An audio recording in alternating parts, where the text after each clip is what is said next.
पुण्यातनं एक महत्त्वाची अपडेट समोर येते। पुण्यातील सिंहगड रोडवरील पूर आता ओसरलाय। एकता नगरमधील पूरस्थिती आता पूर्वपदावर आली आहे आणि मात्र आता चिखल आणि घाणीचं साम्राज्य जे आहे त्यामुळे लोकांना त्रास होऊ शकतोय। काल एकता नगर या ठिकाणी प्रचंड भयावह अशी परिस्थिती होती, आता मात्र तिथला पूर ओसरला आहे।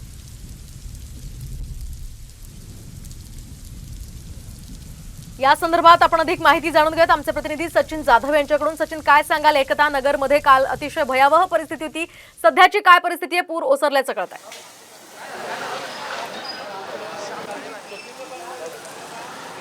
नक्कीच आपण पाहतोय की पुण्यातल्या खडकवासला धरणातून मोठ्या प्रमाणात पाण्याचा विसर्ग केल्यानंतर एकता नगर परिसरातील हा सगळा तो परिसर आहे, ज्या परिसरामध्ये काल पहिल्या मजल्यापर्यंत खरं तर पाणी गेलं होतं आणि त्यामुळं मोठ्या प्रमाणात या ठिकाणी पाणी जे आहे ते काल रात्रीपर्यंत होतं। काल रात्री 10:30-11 नंतर या ठिकाणचं पूर्ण पाणी जे आहे ते ओसरल्यानंतर आत्ता काहीशी परिस्थिती जी आहे ते पूर्वपदावर येताना दिसते।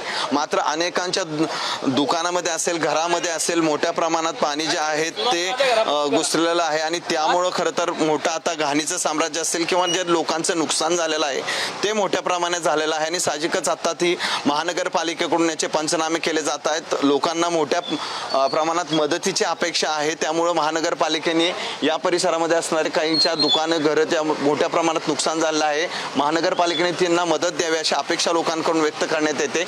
मात्र आता पूर्णतः पाऊस कमी झालेला आहे। खडकवासला धरणातून पाण्याचा विसर्गही पूर्णतः कमी केल्यामुळे खरं तर साहजिकच या ठिकाणी असणारी जी मदत आहे ती मदत कार्याला आता पुणे महानगरपालिकेकडून सुरुवात झालेली आहे। अनेक नागरिक आहेत खरं तर ज्यांची नुकसान झालेलं आहे। या सविस्तर माहितीसाठी एकूणच पुणेकरांनी या पुराचा त्यांना मोठा फटका बसलाय। दुसरीकडे कोल्हापूरकरांनी मात्र या पुराचा चांगलाच धसका घेतलाय। नागरिकांनी आपली चारचाकी वाहनं महावीर कॉलेज ते बावडा रोडवर पार्क केली आहेत। आपल्या कारचं नुकसान होऊ नये यासाठी नागरिकांनी ही खबरदारी घेतल्याचं पाहायला मिळतंय। तर गेल्या 2019 आणि 2021 साली आलेल्या पुरात अनेक वाहनांचं प्रचंड नुकसान झालं होतं, त्यामुळे आता कोल्हापूरकरांनी ही खबरदारी घेतली आहे।